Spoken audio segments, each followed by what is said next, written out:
안녕하세요. 이번 AI와 ESG 세션 발표를 맡은 마이크로소프트의 이종호입니다. 반갑습니다. 저는 이번 세션 시간에 그 AI 시대의 서스테너빌리티라고 하는 주제로 이야기를 해보려고 합니다. 간단히 제 소개 먼저 하면 저는 이제 마이크로소프트에서 글로벌 스트래티직 파트너십 리드를 거쳐서 지금 시니어 AI 스페셜리스트로 일을 하고 있습니다. 앞부분에는 그 마이크로소프트의 서스테너빌리티 여정에 대해서 간단하게 소개를 드리고요. 그리고 궁금해하실 이제 AI가 실제로 서스테너빌리티 안에서 어떤 게임 체인저로서 어떤 역량과 가능성을 가지고 있는지 조금 더 이야기해 보도록 하겠습니다. 그리고 이어서 그 어디까지 우리가 방향을 잡고 나아가야 할지에 대해서도 언급하도록 하겠습니다. 다 모두가 다 알고 있는 것처럼 서스테너빌리티는 우리 모두의 미션입니다. 마이크로소프트도 전 지구적인 관점에서 서스테너빌리티 환경을 더 개선하기 위해서 많은 노력들을 하고 있습니다.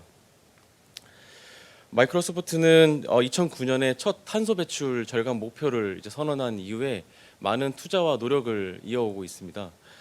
특히 그 2020년부터 2030년 그 10년 사이에는 저희가 네 가지 커미트먼트, 그러니까 즉 탄소, 물, 그리고 폐기물, 그리고 에코시스템 이 네 가지 관점에서의 커미트먼트를 선언을 하고 약속을 이행해 나가고 있습니다. 그리고 2050년까지는 1975년 그러니까 마이크로소프트가 세워진 이후에 발생시킨 모든 탄소에 대해서도 그 탄소 배출한 만큼 동일한 탄소를 제거하겠다라고 하는 목표를 가지고 큰 비전을 만들어가고 있습니다. 이러한 마이크로소프트 서스테너빌리티는 비단 내부만의 이야기가 아니라 디지털 테크놀로지를 가지고 마이크로소프트 밖에 있는 고객과 파트너들에게 서스테너빌리티 미션들을 실제로 달성할 수 있도록 같이 비전을 제시하고 있고요. 그리고 글로벌 관점에서도 이러한 서스테너빌리티를 실현하는 데 있어서 큰 기여를 할 수 있을 거다라고 생각을 하고 있습니다. 앞서서 언급드렸던 그 커미트먼트 네 가지에 대해서 조금 더 얘기를 해보려고 합니다. 그 네 가지 커미트먼트는 이제 카본 네거티브, 그리고 워터 파지티브, 그리고 제로 웨이스트와 프로텍트 이코시스템입니다. 맨 처음에 있는 카본 같은 경우에는 그 데이터 센터에서 사용하는 전기 같은 경우가 탄소 배출의 주 원인이다라고들 말씀하시는데 데이터 센터 안에서 쓰는 전기를 어떻게 하면은 줄이고 최적화할지 고민을 많이 하고 있고요. 그리고 두 번째는 재생에너지를 통해서 만들어지는 이 전력을 구매함으로써 그 PPA를 통해서 카본 그 넷제로를 넘어서서 카본 네거티브를 달성하기 위해서 많은 노력을 하고 있습니다. 그리고 워터 관련해서는 그 데이터 센터 안에서 이제 공조를 위해서 쓰는 다양한 담수도 있겠지만 그 데이터 센터 안에서 쓰는 전기도 역시 수력 발전에 의해서 만들어지는 전기입니다. 그렇기 때문에 이제 물을 사용해서 이 전기를 사용하는 건데 그만큼 이제 마이크로소프트 입장에서는 더 깨끗한 수도를 사람들에게 공급을 하고 그리고 더 많은 기회를 제공하려고 하고 있습니다. 작년 같은 경우에는 150만 명의 사람들에게 이제 깨끗한 수도를 공급하는 활동을 하였습니다. 그리고 제로 웨이스트 관련해서는 보통 저희가 스콥 3에 해당되는 게 폐기물인데 그 제품을 디자인할 때부터 폐기물로 이제 만들어 갈 전체적인 라이프 사이클에서 어떻게 하면은 더 탄소 배출을 줄일 수 있을까를 처음부터 고민합니다. 작년에 했던 그 사례 중에 하나는 저희가 그 클라우드 데이터 센터 안에 있는 서버군 그리고 하드웨어 제품들을 대상으로 저희가 재사용률, 재활용률을 89.4%까지 끌어올리는 데 성공하였습니다. 그리고 이제 그 에코시스템 관련해서는 데이터 센터를 하나 지을 때 상당한 넓은 범위의 땅이 필요합니다. 그런 땅을 데이터 센터를 짓고 나면 당연히 생태계에도 영향을 줄 텐데요. 그러면 이제 데이터 센터 주변에 있는 생태계를 모니터링한다던가 아니면 그 커뮤니티를 지원해 주는 것 이외에도 그 데이터 센터를 지은 만큼 그 이상의 땅을 보존할 수 있도록 하는 조치들을 취하고 있습니다. 언급드렸던 이런 다양한 활동들을 통해서 네 가지 커미트먼트를 지켜가고 있는데요. 이런 내용들은 저희가 연간 발행하고 있는 서스테너빌리티 리포트에 상세하고 그리고 투명하게 공개되고 있습니다. 그래서 누구든지 쉽게 검색해서 만나보실 수 있는 리포트니까 관심 있으시다면 찾아보시면 좋겠습니다. 네, 여기까지가 이제 마이크로소프트 서스테너빌리티 여정에 대해서 간단하게 설명드렸고요. 지금부터는 AI와 관련된 내용으로 조금 더 들어가 보도록 하겠습니다. 특히 이제 올해 같은 경우에는 이제 더욱 유독 파괴적인 산불도 많이 저희가 뉴스를 통해서 막 목격을 했었고, 그리고 극심한 기상 현상들도 많이 만나고 있습니다. 이게 매일매일 만나고 있는 이런 현상 등을 보고 나면 이렇게 위기 해결을 하기 위해서 우리가 무엇을 해야 될까라고 생각을 하게 되는데요. 이거를 위해서는 전례 없이 저희가 해보지 않았던 그런 규모와 속도로 행동을 해야 된다라고 생각을 합니다. 이러한 행동은 저희에게는 우리 모두에게는 거대한 도전이 될 수도 있고, 그리고 엄청난 기회가 될 수도 있다라고 생각합니다. 특히 이제 AI는 이러한 도전에 있어서 강력한 부스터의 역할을 할 수 있다고 생각을 하는데요. 그래서 예를 들어서 서스테너빌리티 솔루션을 만들어서 이제 글로벌하게 배포를 한다던가, 아니면 서스테너빌리티 솔루션을 개발할 때 더 빠르게, 더 싸게, 그리고 더 적합한 방법으로 개발할 때 좋은 툴이자 도구로서 AI가 역할을 할 거라고 생각을 합니다. 조금 더 얘기해 보면 그 AI가 게임 체인저로서 그동안 이제 서스테너빌리티가 발전하는 데 있어서 이제 버틀넥이 됐던 것들을 돌파하기 위한 하나의 방법으로서 세 가지의 중요한 역할을 할 수 있다라고 생각을 합니다. 첫 번째는 그 복잡한 시스템에서 그 측정하고 예측하고 그리고 그걸 최적화하기 위해서 AI가 역할을 할 수 있을 거고요. 두 번째는 서스테너빌리티 솔루션을 이제 개발할 때 이제 그걸 가속화하는 역할을 AI가 할 수 있을 거라고 생각합니다. 세 번째는 이렇게 솔루션을 만들더라도 결국에는 사람이 기획하고 개발하고 만들어가야 되는데, 이런 AI를 다루는 사람들의 역량을 끌어올리는 것도 역시 AI가 할 수 있는 하나의 게임 체인저로서의 역량이라고, 가능성이라고 생각합니다. 조금 더 1번을 좀 더 자세히 말씀드려 보면, 그 복잡한 시스템이라고 언급했던 내용들은 보통 이제 겉으로 봐서는 작은 변화 혹은 겉으로 봐서는 작은 중단이 실제로는 마지막에 가면 큰 파급 효과를 불러오는 경우가 있습니다.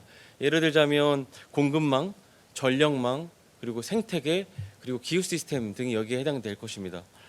우리가 기존의 그 인간 분석가들 혹은 이제 고전적인 통계 방식으로는 이러한 복잡한 시스템의 패턴을 찾아내거나 아니면 결론을 예측하기가 상당히 어렵습니다. 그렇기 때문에 그 엄청난 양의 이제 그 멀티모달 데이터를 가지고 학습하고 수행하는 이제 AI를 통해서 원하는 이제 결과를 얻어낼 수 있을 거라고 생각을 하고요. 두 번째, 그 가속화하는 부분과 관련해서는 기존의 많은 서스테너빌리티 솔루션을 보면 기본적으로 개발을 하거나 만들어낼 때 느리고 비용도 많이 들고, 그리고 연구 개발 단계가 상당히 복잡합니다. 그렇기 때문에 이제 AI를 통해서 이걸 가속화하는 노력들이 필요하다고 생각을 하는 건데요. 예를 들어 보겠습니다. 강철이나 시멘트 그리고 플라스틱 같은 경우에서 발생하는 탄소 배출이 전 세계 탄소 배출의 20% 정도를 차지한다고 합니다. 상당히 많은 퍼센테이지인데요. 이렇게 그 재료랑 관련된 접근을 한다고 봤을 때 저희가 그 재료를 저탄소 재료 혹은 저탄소 프로세스를 태우는 것들이 이렇게 탄소 배출을 줄이는 데 큰 역할을 할 거라고 봅니다. 하는 방법에 대해서는 이제 기본적으로 이제 기본 재료 속성을 그 학습한 AI 모델을 가지고 저희가 수억 개가 되는 다양한 이제 가능성을 AI를 통해서 분류를 합니다. 그러고 나서 이제 기존의 경험적 방식으로 알고 있는 그 틀에 따라서 저희가 이제 유망한 그 후보군들을 추리게 되고요. 그 추린 후보군들을 가지고 AI를 통해서 시뮬레이션을 돌리고, 그리고 필요하다면 후속 실험들을 가져가는 방식을 통해서 적합한 포뮬러를 찾아가는 과정입니다. 이런 과정 등을 통해서 저희가 접했던 첫 번째 케이스는 가장 최근에 코로나 때 RNA 백신을 만들어낼 때 이런 방식을 사용을 했고요. 그리고 최근에 알고 계시는 것처럼 이제 알파폴드가 한 것처럼 단백질 구조 예측을 할 때 원래는 수년이 걸리던 이런 과정들을 이런 AI 과정을 통해서 1분 이내로 단축시킬 수 있었습니다. 이런 것들이 이제 하나의 가능성이라고 생각을 합니다. 그리고 그 밖에 이제 사람의 역량 관련해서 살펴보게 되면 그 서스테너빌리티 솔루션보다 더 중요한 근본적인 해결은 사람이기 때문에 서스테너빌리티 솔루션을 개발하고 이런 진행 사항을 만들어낼 때 설계하고 추진하고 추적하는 이 사람들의 역량을, 예를 들어서 개발 단계의 젠 AI를 이용해서 개발 시간을 55% 이상 단축시키거나 혹은 이제 반복적인 데이터 컬렉팅 아니면 리포트를 만들어내는 이런 작업들을 AI의 도움을 받아서 손쉽게 워크플로우를 효율화해 나갈 수 있을 거라고 생각을 합니다. 조금 더 구체적인 예를 들어보려고 하는데요. 이제 복잡한 시스템 중에 하나인 수도망의 케이스입니다. 전 세계 오래된 도시를 보면 지하에 수도망들이 복잡하게 깔려 있습니다. 이런 수도망들은 통계적으로 한 30% 정도의 누수가 끊임없이 발생을 하고 있다고 합니다. 그래서 마이크로소프트랑 이제 파이도텍은 이제 파트너십을 맺어서요. 영국, 미국, 이제 멕시코를 중심으로 그 AI 기반의 음향 분석을 도입해서 이걸 가지고 각각 이제 누수가 되는 포인트들을 식별하고 그리고 더 빠른 수리가 일어날 수 있도록 하는데 협력하고 있습니다. 그리고 아울러서 이제 복잡한 시스템의 대표적인 전력망 케이스입니다. 그 보통 전력망의 가장 중요한 포인트는 이제 대체 에너지, 특히 그 재생 에너지를 사용하는 걸 텐데 재생 에너지 같은 경우에는 들쑥날쑥하거나 그리고 저희가 컨트롤할 수 없다는 단점이 있습니다. 그리고 이러한 에너지를 쓰려면 기존의 그리드망으로 가져와야 되는데 기존의 그리드망에서 재생 에너지를 쓰려고 할 때 가장 어려운 점은 전력 송전 용량 제한입니다. 기존의 그리드가 갖고 있는 송전 용량 제한이 있기 때문에 더 많은 에너지를 싣기가 어려운데요. 그거를 해결하기 위해서 마이크로소프트는 뒤에 언급하겠지만 클라이밋 이노베이션 펀드를 통해서 라인 비전에 투자하였습니다. 라인 비전이 갖고 있는 AI 솔루션은 각각 이 송전선의 그 송전 가능한 등급을 매겨서 이것들을 가지고 더 많은 기존보다 많은 전력이 흐를 수 있도록 하고 있습니다. 그래서 영국 정부는 이거를 적극적으로 수용을 해서 실제로 60% 이상 더 많은 대체 그 재생 에너지를 기존 그리드에 수용하고 있습니다. 그리고 또 다른 케이스는 마이크로소프트와 퍼시픽 노스웨스트와의 협력인데요. 그 그 전기를 저장하는 이제 ESS 관점에 있어서 마이크로소프트랑 그 퍼시픽 노스웨스트는 AI와 고성능 컴퓨터를 활용해서 원래는 몇 년이 걸리던 작업들을 몇 주 안에 값싸고 효율적인 배터리 소재를 찾아가는 연구를 함께 하고 있습니다. 그리고 제가 제일 좋아하는 마지막 사례 요 케이스인데요. 요거는 이제 비오다이버시티라고 하는 벨기에에 있는 스타트업입니다. 이제 벌꿀이 중요한 건 모두가 알고 계실 때, 벌이 중요한 건 모두가 알고 계실 텐데, 이제 벌이 그 꽃가루를 다리에 묻혀서 들어오는 그 꽃가루 데이터, 그리고 주변의 식생 데이터, 그리고 각 지자체들이 가지고 있는 그 주변의 행정적인 그 땅에 대한 데이터들, 그리고 인공위성에서 찍어내는 인공위성 이미지들을 조합해서 그 주변에 어떤 땅이 지금 오염되어 있는지, 어떤 오염을 갖고 있는지를 기존보다 훨씬 정확하게 예측할 수 있는 그런 솔루션을 개발하고 있습니다. 그리고 좀 더 강조하고 싶은 포인트는 사람입니다. 저희가 아무리 AI를 강조하면서 서스테너빌리티에 좋은 솔루션을 만들어낸다고 하더라도 결국에 그거를 기획하고 끝까지 실행하는 것은 사람인데요. 실제로 이 그린 필드, 이 서스테너빌리티 업에 종사하는 사람 중에 8명 중에 1명만이 AI 스킬을 가지고 있다고 합니다. 그래서 마이크로소프트는 작년 6월부터 AI 스킬 이니셔티브라는 저희 그 교육 프로그램을 통해서 거의 대부분의 모든 나라에 지금 200만 명이 넘는 서스테너빌리티 종사자들에게 교육을 제공하고 있습니다. 앞에 언급드렸던 이제 AI를 이제 게임 체인저라고 봤을 때 좀 더 구체적으로 데이터 센터로 이제 대입을 해서 생각을 했을 때 볼 수 있는 케이스들입니다. 실제로 지금 하고 있는 케이스들이고요. 마이크로소프트 데이터 센터 안에는 지금 현재 100만 개 이상의 저전력 서버를 도입해서 사용하고 있습니다. 이 덕분에 수천 메가와트시의 전력을 실시간으로 절감시키고 있고요.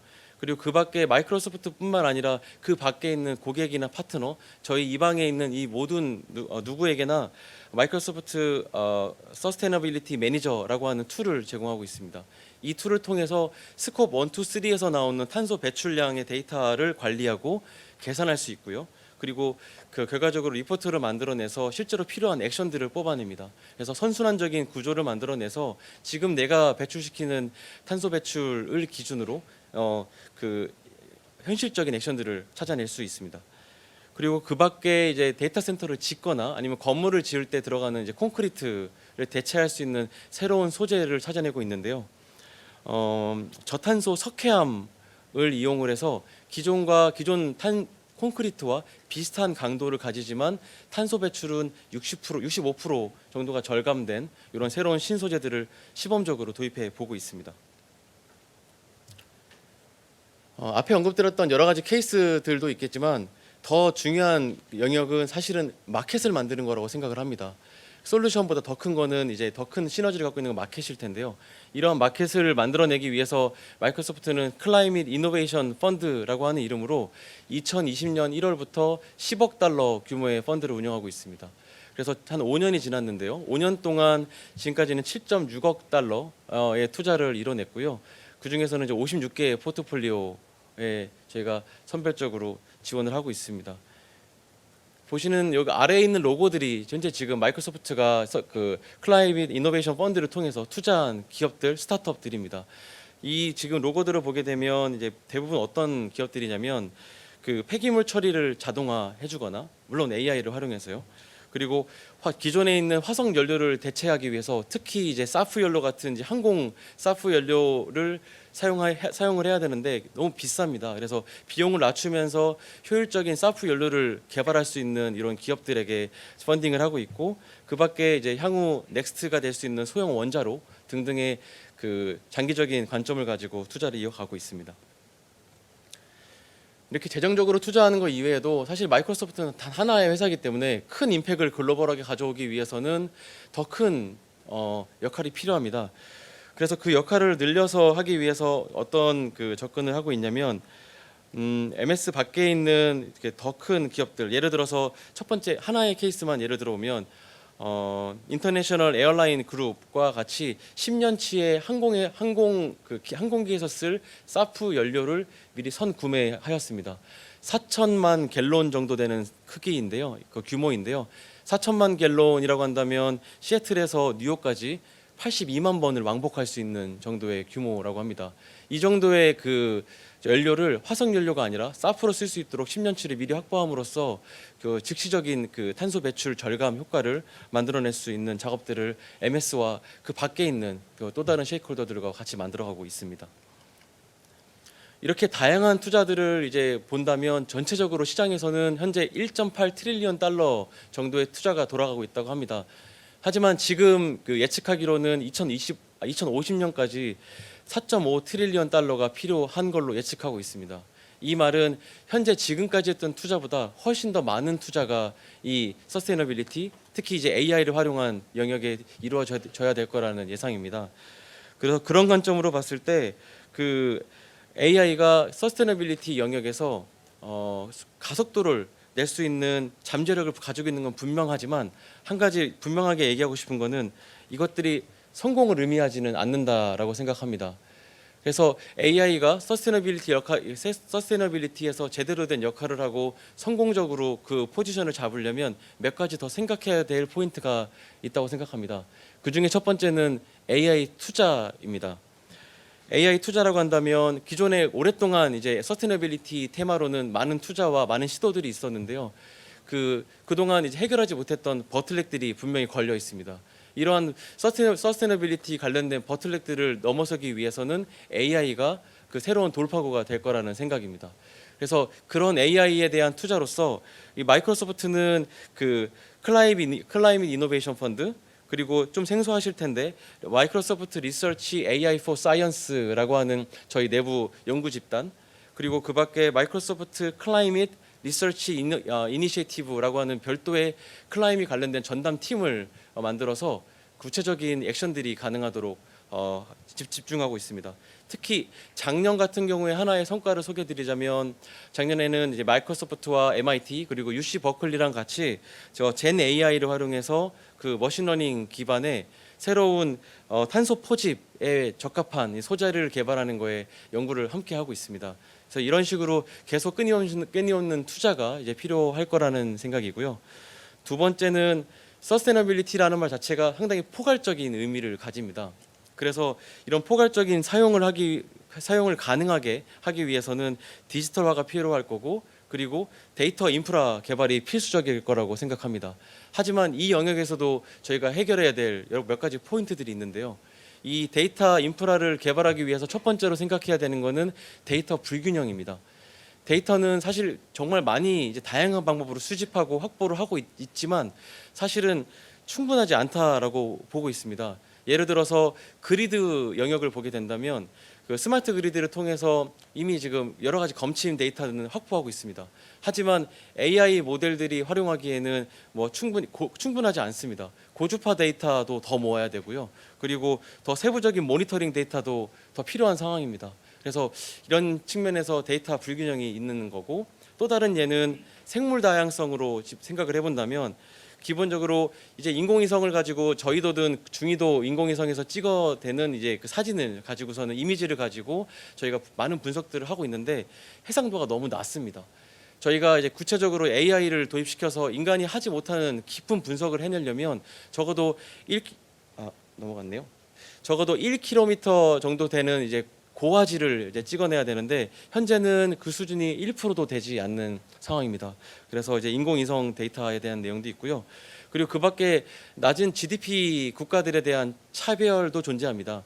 GDP가 높은 선진국 같은 경우에는 정부 차원에서 다양한 데이터를 이제 폭넓게 모으고 있지만, GDP가 낮은 국가들 같은 경우에는 기초적인 날씨나 기후 데이터들조차도 10%도 채 모으고 있지 못하는 게 현실입니다. 그래서 데이터 불균형을 해소해야 되고요. 그리고 또 저희가 생각해야 되는 포인트는 데이터 표준입니다. 데이터 표준 같은 경우에는 대개 데이터들이 사일로 되어 있고, 그리고 디지털라이징 되어 있지 않고, 그리고 호환성이 낮습니다. 그래서 데이터 표준을 세우고, 그리고 공유 메커니즘과 플랫폼을 확보하는 게 중요하다고 생각을 합니다. 그리고 그 밖에 AI 리소스 사용을 최소화해야 되는데요. AI과 관련해서 인프라를 계속 확장하고 있습니다. 인프라가 확장된다면 당연히 에너지와 그리고 물 수요도 같이 따라서 증가를 하게 될 텐데, 저희가 역사를 반추해서 살펴보게 되면 혁신은 수요를 억제하곤 합니다. 그래서 예를 들어 보자면 2010년부터 2020년까지 마이크로소프트의 데이터 센터의 워크로드는 9배, 900%가 늘어났습니다. 하지만 전기 사용은 10%만 늘어났습니다. 이 얘기는 데이터 센터가 10년 동안 똑같은 방식으로 지어진 게 아니라 매번 새로운 방식으로 전력을 아낄 수 있는 다양한 시도들을 해나가면서 저희가 만들어갔다는 얘기고요. 이제 그런 작업들을 통해서 실제로 이제 그 최적화해 나갈 수 있는 부분들이 많이 있을 거라고 생각합니다. 그리고 마지막으로 AI 그 정책 관련해서 저희가 생각해 봐야 되는데요. 정부는 AI 기능을 활용해서 서스테너빌리티 결과와 혜택을 제공을 하고, 그리고 AI 수요 증가로 발생한 자원의 영향을 완화할 수 있는 정책을 만들어 나가야 됩니다. 잠시만요. 저희는 그래서 지난 몇 년 동안 그 젠 AI의 등장 이후에 많은 변화를 목격해 왔습니다. 그 새로운 기술 그리고 새로운 기회가 등장할 때마다 우리는 스스로에게 중요한 질문을 던져왔는데요. 어떻게 해야지 지속 가능하게 계속 발전할 수 있을까요? 우리는 그 질문에 답하기 위해서 새로운 접근 방식을 시도하고, 그리고 새로운 파트너십을 실험하고, 그리고 나아가면서 배우고 있습니다. 그래서 AI는 새로운 이런 그 서스테너빌리티 영역의 새로운 돌파구로서 계속 많은 기회를 열어줄 거라고 생각합니다. 많은 관심을 가지고 같이 함께 고민해 갔으면 좋겠습니다. 이상 발표를 마치겠습니다. 감사합니다.